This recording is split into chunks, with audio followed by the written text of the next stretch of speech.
এটা শুনেন আমি বলি আপনাকে, এই যারা এই আওয়ামী লীগের হয়ে যারা মিছিল করতেছে বিভিন্ন জায়গায়, এরা কি মানে প্রতিদিন সকালবেলা ইন্ডিয়া থেকে আসে মিছিল করে আবার ইন্ডিয়া চলে যায়? না, অবশ্যই তারা বাংলাদেশে বাংলাদেশে ফাইন, তাহলে বাংলাদেশের নাগরিক, তারা বাংলাদেশের নাগরিক।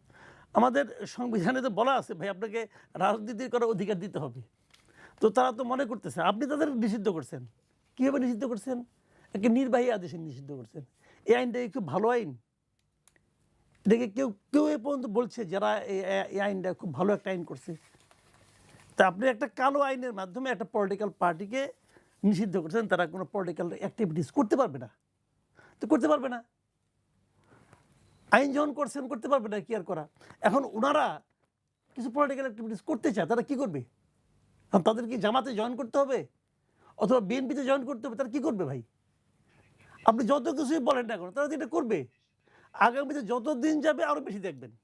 এটার অবধারিত ব্যাপার। পানির ফ্লো যখন আসবে আপনি থামাতে পারবেন? যদি ফ্লো বেশি হয় বাঁধ ভেঙে যাবে। এই যে দেশে যে তারা এত বাধা বিপত্তির শিকার হচ্ছেন, এর জন্য কি তারা মানে দেশের বাইরে অফিস খুলেছেন, কার্যক্রম চালাচ্ছেন? এটার সঙ্গে অফিসগুলো কোনো সম্পর্ক নেই।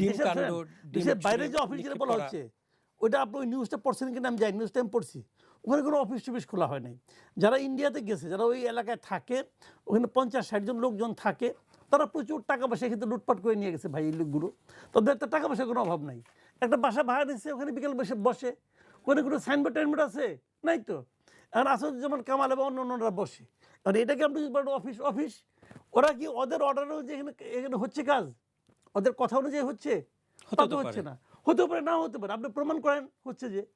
এরা তো এমনি করতেছে, মিছিল করতেছে, এদের নিজস্ব তাগিদেই করে অথবা করে না, এটা ওদের ব্যাপার। কিন্তু শেখ হাসিনার বক্তব্য এখানে প্রচার নিষেধ। জি অবশ্যই, আমরা একটু ভাইয়ের কথাটা একটু শুনি। না আপনি শেষ করতে চাচ্ছেন? আবার তেমন কোনো কথা নাই। জি ধন্যবাদ। আমি ফজলুর রহমান আপনার কাছে। আমি শেখ হাসিনা চলে গেলে দেশের ক্ষতি হবে, কে আসবে জানেন, এগুলো আমাকে প্রশ্ন। কারণ আমি এত কথা বলছি, শেখ হাসিনার সরকার এত কথা কেউ বলে নাই রাজনীতিবিদদের মধ্যে।